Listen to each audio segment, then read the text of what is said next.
여러분 안녕하세요. 전호건입니다. 본래 여러분과 이 함석헌 기념관에서 직접 만나서 4차례 강의를 할 예정이었는데 아시다시피 코로나19 바이러스 때문에 지금 우리가 마음은 가깝더라도 거리 두기를 해야 하는 그런 상황이라서 이렇게 영상으로 여러분들과 함께하게 됐습니다. 오늘 이야기는 함석헌 선생 이야기 중에서 스승과 제자 이야기입니다. 4차례 강좌 중에서 첫 번째 주제에 해당하는 것인데요. 함석헌 선생이라는 인물이 나타나기까지 또 선생께서 만났던 그 스승의 역할이 컸기 때문에 오늘은 두 분의 인연에 관해서 이야기해 볼까 합니다. 여러분 저 시 아시죠? 이 기념관에 오면 영상물이 있는데 그 영상물과 또 여러 가지 자료 안에 함석헌 선생이 1947년 7월에 쓰신 시가 있습니다. 그 시가 그 사람을 그대는 가졌는가 워낙 유명하고 또 많은 분들이 인용하기 때문에 여러분들이 이미 알고 계실 겁니다. 그 시를 한번 읽어보겠습니다. 그 사람을 그대는 가졌는가 말리길 나서는 길 처자를 내맡기며 맘 놓고 갈 만한 사람 처자를 내맡기며 맘 놓고 갈 만한 사람이 있는가 이거죠. 그 사람을 그대는 가졌는가. 온 세상 다 나를 버려 마음이 외로울 때에도 저 맘이야 하고 믿어지는 그 사람을 그대는 가졌는가. 탔던 배 꺼지는 시간 구명대 서로 사형하며 너만은 제발 살아다오 할 그 사람을 그대는 가졌는가. 불의의 사형장에서 다 죽여도 너희 세상 빛을 위해 저만은 살려두거라 일러줄 그 사람을 그대는 가졌는가. 잊지 못할 이 세상을 놓고 떠나리 할 때 저 하나 있으니 하며 빈 것이 웃고 눈을 감을 그 사람을 그대는 가졌는가. 온 세상의 찬성보다도 아니 하고 가만히 머리 흔들 그 한 얼굴 생각에 알뜰한 유혹을 물리치게 되는 그 사람을 그대는 가졌는가. 저도 워낙 자주 읽었던 시지만 오늘 이렇게 여러분들 앞에서 읽으니까 가슴이 또 뛰기 시작합니다. 그 사람이 누굴까요? 독자들마다 각기 대답이 다를 것입니다. 그리고 함석헌 선생께서 떠나신 지가 1989년에 세상을 떠나셨으니까 벌써 32년 전 이야기입니다. 직접 여쭈어 볼 수 없으니까 선생님이 말씀하신 그 사람이 누구인지요 이렇게 물어볼 수가 없죠. 그래도 생각해 볼 수는 있습니다. 만약에 이 질문을 그 사람을 그대는 가졌는가 이 질문을 1864년 대구 관덕정 앞들에서 참수형을 당한 수군 최재우 동학의 창도자들 수군 최재우에게 이 질문을 던졌다면 아마 대답은 분명하게 나올 겁니다. 해월이지 최시형이지 그리고 불의의 사형장에서 저 사람이 살아있으니까 나는 마음 놓고 떠날 수 있다 이렇게 이야기를 했을 겁니다. 아마 여러분들에게도 그런 사람이 있겠죠.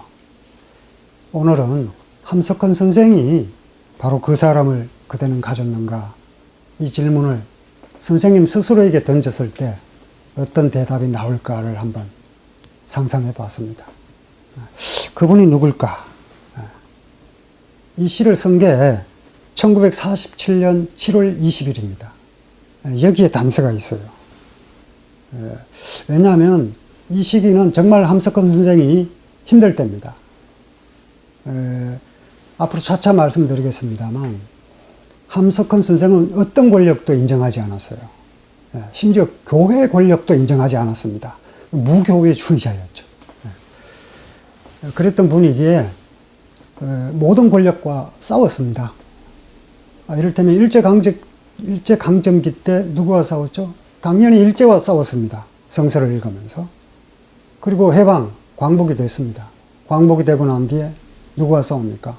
선생이 계시던 곳에 소련군이 진주했죠. 그리고 소련 군정이 시작됐습니다. 싸웠습니다. 소련은 돌아가라. 시저의 것은 시저에게. 너희들 것은 너희. 이 땅은 우리 것. 돌아가. 이렇게 저항했으니 무사하기가 어렵죠. 그래서 남쪽으로 내려옵니다. 남쪽으로 내려오니까 이번에는 소련 군정이 아니라 미 군정입니다. 어떻게 합니까? 미국은 돌아가라. 미 군정과 싸웁니다. 그리고 나서 자유당 독재 정권이 장기 집권을 하죠. 어떻게 합니까? 생각하는 백성이라야 산다. 자유당 독재 정권을 비판합니다. 다행히 4.19 혁명이 일어나고 민주주의 시대가 열리는 듯 해서나 불의의 군사 쿠데타가 일어나면서 이번에는 군사 독재 시기가 계속 이어집니다. 당연히 또 군사 독재 정부가 싸웁니다. 그러니까 선생은 가는 곳마다 불의와 싸워왔던 거죠. 그런 시기 중에서 바로 이 시기, 이 시를 썼던 1947년 7월, 이 시기는 선생께서 가장 힘들었던 시기이기도 하면서 동시에 가장 행복했던 시기이기도 합니다. 왜냐하면 이때 스승 유용모를 다시 만날 수 있었기 때문입니다. 상당히 오랜 기간 스승인 유용모 선생과 함께 하면서 산행도 하고 또 YMCA 학당에 나가서 함께 공부도 하고 그리고 여러 지역, 광주를 비롯한 여러 지역을 함께 여행하면서 사제 간의 정을 돈독하게 나눈 겁니다. 사실은 함성근 선생께서 유용모 선생을 처음 만난 이야기가 참 극적입니다. 왜냐하면 선생은 평양고등보통학교를 다니다가 1919년에 3.1운동이 일어나요. 어떻게 했을까요? 당연히 가담했습니다. 물론 3.1운동에 가담했다는 것이 특별한 자랑거리는 될 수가 없습니다. 왜냐하면 워낙 많은 이 조선의 백성들이 3.1운동에 참여했거든요. 적게 잡아야 200만이고 많이 잡으면 500만 명이 넘습니다. 그리고 그 당시 조선의 인구가 적게 잡으면 1000만 명, 많이 잡아야 1600만 명을 넘지 않거든요. 그러면은 적게 보면은 5분의 1이 참여를 한 것이고 많이 보면 절반 이상의 백성들이 3.1운동에 참여한 거죠. 일제의 무단 통치에 항거하기 위한 몸부림이었습니다. 일제의 통치는 아주 가혹했죠. 그게 직접적으로 항거했는데 선생께서도 그 운동에 가담했죠. 어찌 보면 너무나 자연스러운 일입니다. 그런데 그렇게 3.1운동에 참여하고 난 뒤에 결국 다니던 평양고등보통학교에서 퇴학을 당합니다. 근데 사실은 이제 퇴학이라기보다는 자퇴에 가까웠어요. 왜냐하면 3.1운동에 참가하고 난 뒤에 학교로 돌아온 선생에게 그 당시 일본인 교장이 반성문을 쓰게 했어요. 반성문. 이 반성문이라고 하는 건 단순히 철학적 성찰을 의미하는 게 아니라 원래 반성문은 아주 좋은 거잖아요. 나 자신을 돌이켜 살펴본다. 나 자신에 대한 자기 성찰이죠. 그런데 이 당시 반성문, 요즘도 그런 흔적이 남아있죠. 자신의 잘못을 반성하는 건데 마치 죄인이 된 심정으로요. 그래서 반성문을 써야 복학시켜 주겠다. 이렇게 약속을 합니다. 이게 어떻게 했을까요? 반성문을 쓴다는 얘기는 결국 3.1운동에 참가한 일이 죄라는 것을 인정하는 거죠. 선생은 쓰지 않았습니다. 쓰지 않으니까 자연히 퇴학당한 거죠. 그리고 나서 1921년에 선생의 사촌형이었던 함석규가 평안북도 정주에 있던 오산학교로 가라고 추천합니다. 그래서 오산학교에서 공부를 시작하는데, 예, 그때 마침 31살이었던 다석 유영모 선생이 오산학교 교장으로 취임한 거죠. 그해 가을입니다. 이렇게 해서 이제 두 분이 운명적으로 만나게 돼요. 그런데 두 분이 그 당시에 만나서 사제지간 의정을 오래 나누질 못합니다. 1년 남짓이에요. 1년 남짓 사제간 의정을 나누다가 결국 유영모 선생이 오산학교를 떠나게 됩니다. 왜냐하면 일제가 유영모 선생의 전력을 문제 삼아서 오산학교 교장 취임을 허락을 해주지 않은 거예요. 그래서 어쩔 수 없이 서성은 유영모 선생은 서울로 돌아갈 수밖에 없었습니다. 물론 그 뒤에도 뭐 여러 차례 만났고, 그리고 그 당시 성서조선이라는 책에 연재를 시작했는데, 그 당시 1942년에 이른바 성서조선 사건이 일어납니다. 그 당시 권두원에, 성서조선의 권두원에 조화라는 글이 실려요. 조화라고 할 때 조는 조의를 표하다, 위로하다, 뭐 이런 뜻이고, 와는 개구리 와자입니다. 개구리를, 죽은 개구리를 위로한다, 이런 뜻의 권두원이 실렸는데, 일제가 그 죽은 개구리라고 하는 것은 조선을 이야기하는 것이고, 이것은 결국 조선의 백성들을 봉기하도록 선동하는 글이다, 이런 식으로 빌미를 잡아서 여러 사람들을 구속합니다. 그래서 결국 함석헌 선생은 자신의 스승 유영모 선생과 함께 서대문 형무소에 구금되는 어려움, 그 옥고를 겪게 됩니다. 그런 식으로 이제 옥고를 치렀을 때 함께 한 적은 있었지만, 그 이후에 자주 뵙지는 못하다가 바로 이 1947년 3월에 다시 스승과 회우하게 된 거죠. 그리고 함께 한 다음에 그해 3월 달에 처음 만났는데, 처음이 아니고 오랜만에 만났다가 함께 YMCA 연경반에도 나가고 종교 집회에도 참석하고 이렇게 스승을 모시고 배우다가 7월 달에 쓴 시가 바로 이 시입니다. 그 사람을 그대는 가졌는가. 이렇게 추정해 본다면 함석헌 선생이 시에서 말하는 그 사람은 아마도 유영모 선생이 아닐까, 이렇게 생각하는 것도 이상하다 할 수는 없겠죠. 자, 그럼 함석헌 선생이 평생 스승으로 모셨던 다석 유영모 선생이 어떤 분인지 한번 알아보도록 하겠습니다. 유영모 선생은 한마디로 하루하루를 영원처럼 살다 가신 분입니다. 함석헌 선생은 1901년에 태어나셨는데, 유영모 선생은 1890년, 11년 앞서서 3월 13일, 1890년 3월 13일 서울에서 태어났습니다. 어린 시절에 가학으로 아버님으로부터 가학을 전수받았고, 그리고 성장에서는 그 당시 모든 사람들이 다녔던 서당 공부를 시작했죠. 그럴 때는 역사를 통감조류 같은 책을 읽으면서 역사를 공부했고, 천자문을 읽으면서 문자를 익혔고, 그리고 또 맹자, 논어 이런 책을 읽으면서 유학의 사상과 접할 수 있었죠. 그러다 잠시 소학교에 입학했지만 자신과 맞지 않다고 생각을 해서 그만두고 다시 서당 공부를 시작합니다. 그러다가 1905년부터 YMCA 그 당시 총무였던 김정식의 권유로 연동교회에 나가기 시작합니다. 이제 비로소 이제 기독교와 만나게 된 것이죠. 그리고 1910년에 이제 오산학교에 교사로 부임합니다. 그러면서 이제 학생들을 가르쳤는데, 이 당시에 유영모 선생이 심취했던 저작이 톨스토이의 저작입니다. 톨스토이 하면 이른바 기독교에 대해서 상당히 이제 비판적이고 교회 권력에 대해서 굉장히 부정적인 인식을 하고 있었는데, 그 영향을 크게 받습니다. 그래서 유영모 선생도 정통 기독교, 이른바 정통 기독교 신앙에 대해서는 회의적인 태도를 지니다가 마침 1912년에 일본으로 건너갑니다.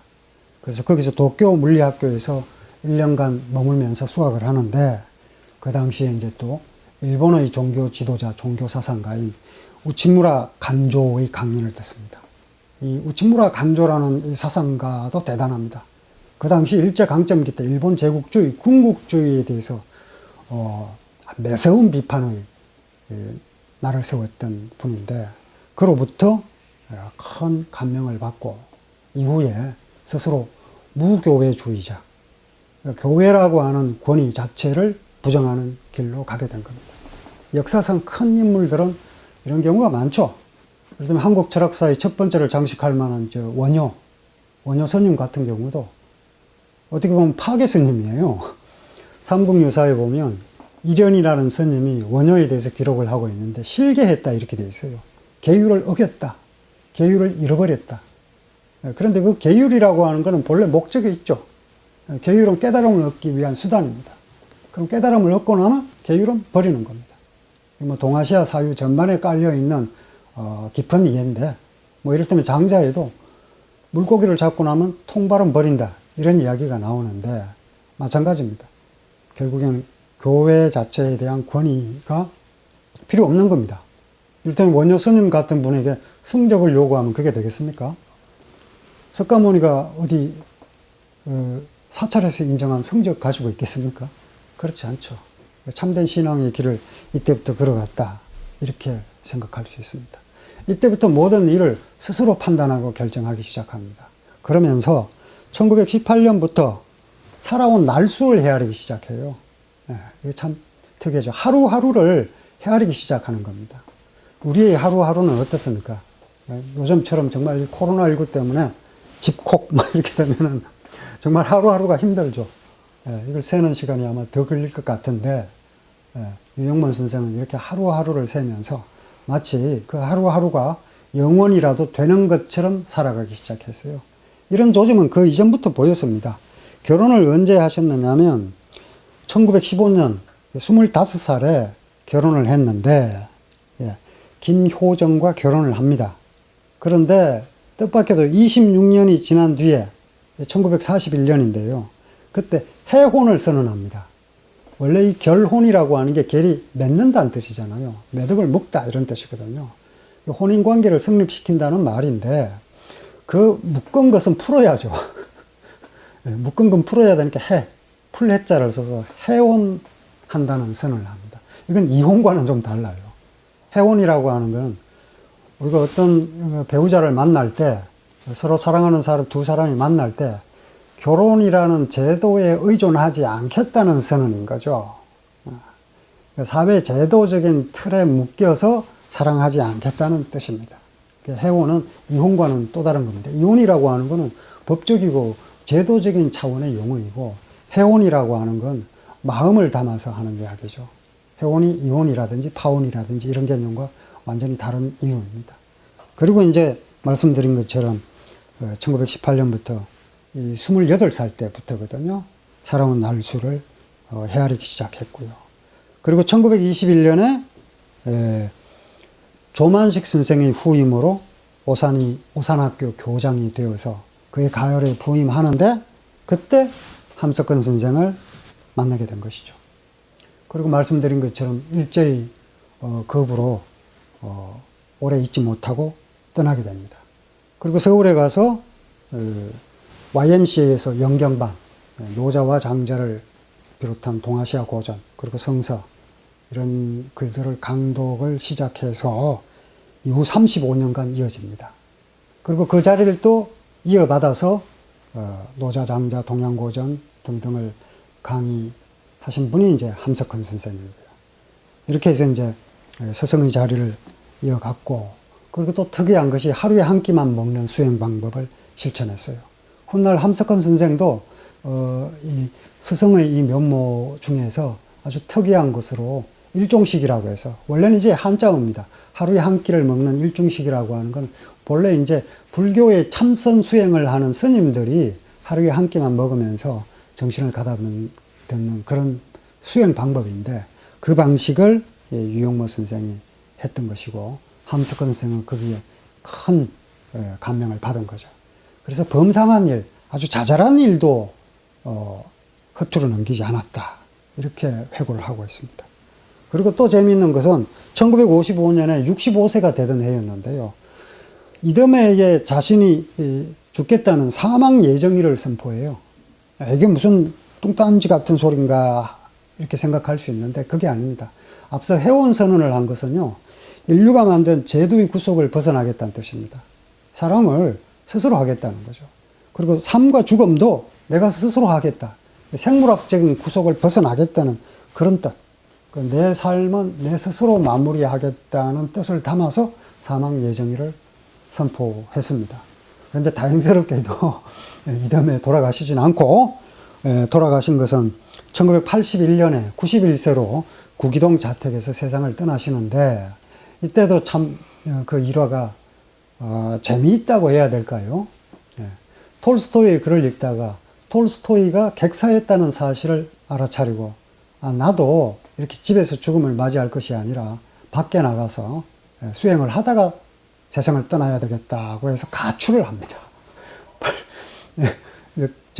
90세 된 노인이 가출을 해서 객사를 할 요량이었는데, 다행히 또 그걸 발견한 경찰관이 업고 돌아왔습니다. 돌아와서 자택에서 세상을 떠나셨는데, 헤아리는 날짜 수를 기준으로 따져보면 33,200일을 살았습니다.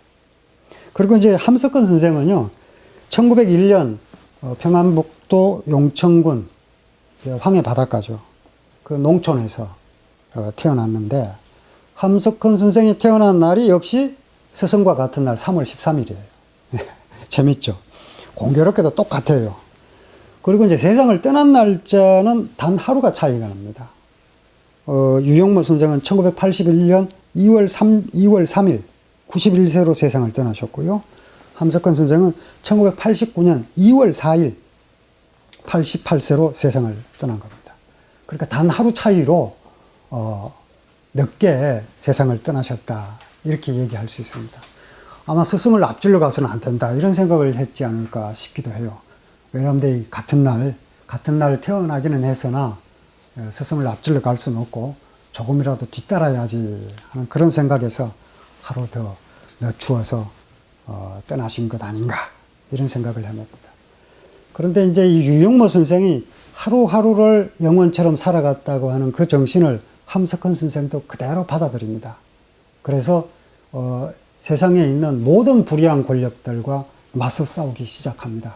말씀드린 것처럼 일제와 싸우고, 소련 군정과 싸우고, 미 군정과 싸우고, 자유당 독재와 싸우고, 그리고 박정희 군사 독재 정권과 싸우고, 이후에는 또 신군부와 싸우고, 그렇게 싸우던 중에 89년에 병에 의해서, 오랫동안 앓던 병에 의해서 세상을 떠나셨습니다. 선생께서 특별히 회고하는 말 중에 3.1운동을 할 때 많은 이들이 3.1운동에 주도적으로 했다기보다는 그 단순한 참여라고 할 수 있는데, 선생은 직접 그 유인물을 직접 돌렸습니다.